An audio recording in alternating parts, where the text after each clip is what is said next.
Welcome to the Community Services Connection podcast, an informative podcast for those who live, work, and play in our paradise. We're covering everything from recreation and pools, libraries and history, parks and natural resources, and the UF-IFAS Extension Office of Charlotte County. I'm your host, Breanna Benavenga, and today on the podcast with me, I have Liz Lee from the Punta Gorda Charlotte Library. Liz, thank you so much for joining us today. Thank you for having me. What is your role? Tell us a little bit about you for anybody who doesn't know you, but pretty much everybody knows you because they come to your awesome programs at the Punta Gorda Charlotte Library. I mean, you are pretty amazing when it comes to children's programs. Thank you. So I am the Youth Services Librarian at the Punta Gorda Charlotte Library. So I am in charge of the programs from babies all the way up to teenagers. And you've been super busy. You just came here from your preschool prep program. Yes, Tell that was me this morning. A little bit about that. I actually when I first started this role, I got to go to graduation. I think it was like my second week on the job, and I got to go to this graduation of all these little babies who graduated your program, and it was so, so cool. So for anybody listening who doesn't know what that is, what is the preschool prep program? So preschool prep is a program that we have at all of the library branches, and it's for children ages 3 to 4, and we try and help get them ready for preschool. So we're teaching them as best we can their numbers, their letters, shapes, colors, getting them introduced to the classroom aspect along with being separated from their family units for a short period of time, getting used to a teacher, fine and gross motor skills, listening skills, most importantly. And so we have them for a good 6-7 months out of the year, once a week for an hour. And then, we have graduation at the end and they move on. And it's the most adorable thing that we do because we get to see them every week. They're excited to do their homework. They come in and they're like, Miss Melanie, Miss Ashley, Miss Liz. And they're so excited. So that also makes our job a whole lot easier when they're excited and they're happy to be here too. How did you get into this particular role? All of you who work in youth services just seem like you could have all been teachers at some point. So how did you get here? So funny fact, I come from a long line of teachers and educators. And so I decided I wanted to do something different because my mom was, complaining about, all the restrictions and stuff. And she's not allowed to teach creatively. You have to do it minute by minute. And this is what you have to teach. So I wanted to teach, but in a different aspect. So being a children's librarian, I get to do arts and crafts with the kids. I get to do STEAM. I get to do dinosaur programs. So I get to learn a little bit about everything. And then I get to teach a little bit about everything. And then I'm not stuck in a classroom setting day after day. I'm adaptable. We have all manner of programs. And I've always enjoyed working with kids. I was a summer camp counselor, babysat for years. And then I was like, I don't know what I want to do with my life. And my mom was like, you've always loved reading and going to the library. I'm like, right. Why didn't I think of that? And so then I changed my undergraduate major to English. And then I got my master's in library and information science. And we are so lucky to have you. We're glad you're here, and we're glad you changed your major. It must have been challenging to keep kids and our community occupied and busy during Hurricane Ian in the aftermath. Were there any programs offered for the kids after the hurricane had hit?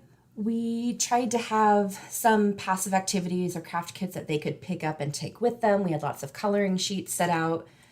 Unfortunately for our regular patrons, we were actually working the hurricane camp for Charlotte County employee children. So we were doing arts and crafts with them and keeping them occupied and happy while their parents were putting, and still are, putting Charlotte County back together. But we also got to say, hey, we have all these fun things coming up. Keep a lookout for our calendar because we'll be back in November, and we are. So let's circle back to after Hurricane Ian. The Punta Gorda Charlotte Library was one of the first facilities in community services to open for internet access, connectivity. I had the pleasure of talking to a couple people who were just turning on their phones for the first time since the hurricane hit. So they were able to reconnect with loved ones, let them know that they were okay. Tell me what that was like. So, a lot of us were displaced. Like, I was staying with my mom up in Bradenton. We had someone up in St. Pete. And we got a call from our supervisor saying, hey, we're reopening. We were ecstatic to find out there was little to no damage to our library. It was mainly trees down. We had to cordon off part of our parking lot. So we were excited to reopen and provide all of the services for the community. So we put out as many tables and chairs as we could to have maximum seating. We showed everyone where the outlets were. We arranged furniture so that everyone could plug in if they needed to. And we were very blessed to have internet and electricity and air conditioning. So we had over 700 people in the building day after day after day. And we're still in the 300s and 400s during the week. It's insane. Jonathan, our supervisor, was laughing because during summer reading, we might break 300 on what he calls a Liz day. Like, I have a summer reading program. We have all these families coming in, and we were over 700. So we were able to serve a ton of people, and everyone was super appreciative of us being open and that we were able to locate the resources for them. So the websites for FEMA and other disaster relief. And it's always been, stressful because we're trying to make sure everyone's doing okay, but we were very happy to help people. Well, if you didn't know about the Punta Gorda Charlotte Library, you probably certainly do now. Yes. They are such a great resource. All of our libraries are such a great resource in our community. Is the Punta Gorda Charlotte Library the only library that you've worked at? Here in Charlotte County, yes. I was hired to be the youth services librarian at Punta Gorda, and this is my 3rd year, I believe. Okay. Yep. Hannah and I were just talking on the last episode how much libraries have changed and evolved since we were children. I mean, there was so much more than just books. Yes. I know I grew up in Northeast Tennessee. In our library, during the school year, we had our school library that we went to. And then I've always had books in the house. So summer reading was when we got to go to the public library and max out our library cards, which my brother and I did week after week, 25 books, spill over on mom's card. It was wonderful. But they never had any programs. It was just, how many books can you read during the summer, fill out a raffle ticket, and be entered in for a gift card. So that was my experience. But I loved going and seeing all these different books I could check out. I could explore whatever I wanted to read, return them, and check out more. And then going to library school, and I was lucky enough to work part-time and work part-time in a library as well. So go to school full-time and work part-time in a library. And so I got to see all the different programs and activities. So from baby story time to STEAM to any after-school programs for reading clubs for kids, and how much it's more of like a community gathering space than, shush, you're reading, you have to be super, super quiet. Even though there are still people that are like, why is there so much noise? Like, it's the children's room. They're having fun. They're exploring. It's all sensory. But yeah, it's amazing to see how much we have evolved in such a short time span and how we're still changing to adapt and to serve people. It's really neat. It is officially the most wonderful time of the year. And I know that the library has some amazing programs coming up. I know we've been advertising toddler crafts, kids STEAM, the makerspace. We have so much going on. So what is on the horizon for the holiday season? So for the holiday season, we have a couple things happening. I believe Ashley is having a program. It's either at the Family Resources Center off of Gibraltar. I know it's on Engaged Patron. So if you go to our website, click on the calendar, you can see everything that's happening. I think she called it Holiday Hootenanny, and it's like an all-ages family gathering where you can make all sorts of different holiday-themed crafts. And then I know on the 21st at the Punta Gorda Library, Miss Melanie is having a tinsel trains program. So we have a community member who's bringing in this 10-foot-long train display that the kids will get to interact with. We'll have a craft, and then they'll get to watch the Polar Express and drink hot cocoa. And it's going to be so cute. That is going to be so cute. I love the Polar Express. Do families have to sign up for those events? Are all of them required registration? Most of our events do require registration, especially the crafts and the special events. So we have enough supplies, or we can gauge the amount.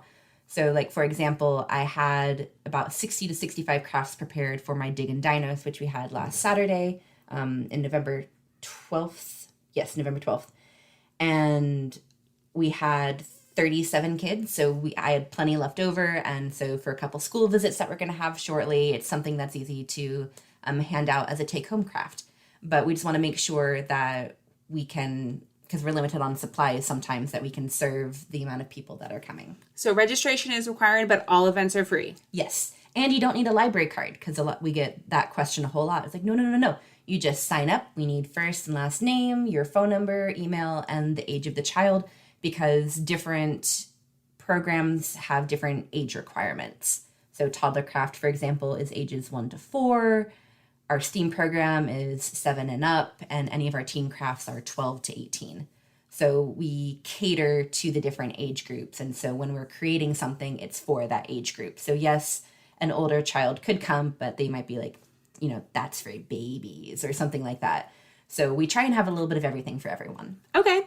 We've touched on the holiday programs, but what are some of the regular ongoing programs that our community may not know about or may want to check out? So each month we have a kids craft and a kids STEAM program. Our STEAM program is at all the branches. It's for ages 7 and up. We do have a couple 6-year-olds that come, but it's more of a safety thing. So for example, the example I give all the time is when we were doing Magnet Madness, we had iron filings because we were making magnetic slime, but we needed the kids to keep their safety goggles on and gloves and masks on so they weren't inhaling the filings. So it's, if I say to please keep your safety goggles on, that they will listen and most likely keep their safety goggles on. So we have some mature 6-year-olds, and the parents stay. They have fun doing the science experiments too. So we have Kids Craft, we have Kids STEAM. At the Punta Gorda Charlotte Library, we have a Toddler Craft once a month.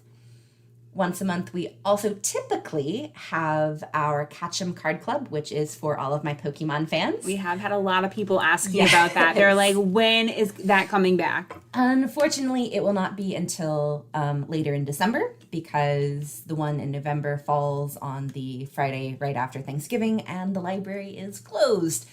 So save up your Pokemon cards, and I'll be very excited to see everyone in December so we can trade.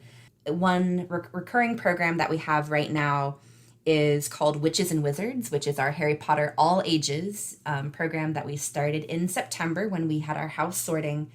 And it's supposed to be moving library branches. Hurricane Ian threw us off a little bit, but we will be back in December. It'll be on the 10th from 2:30 to 3:30, and it's holidays at Hogwarts. So we'll be making holiday ornaments. We're going to have chess sets set out, and some other fun arts and crafts for everyone to enjoy. Very cool. Something for everybody, it sounds like. Yes, we try to make it that way. Yeah, that's great. Liz, is there anything else that you want the community to know about the Punta Gorda Charlotte Library?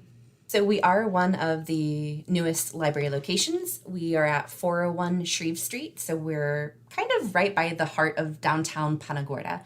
We're right by Fisherman's Village, Punta Gorda Isles. We're right by Gilchrist Park. Hopefully it'll be reopening soon. We're right by the water. You can see dolphins. So we are like a prime location. We have a nice field out back where we sometimes have our programs outside where the kids can run around. We're, again, in the heart of Punta Gorda. We're a central location, and we have our regulars who live here year-round.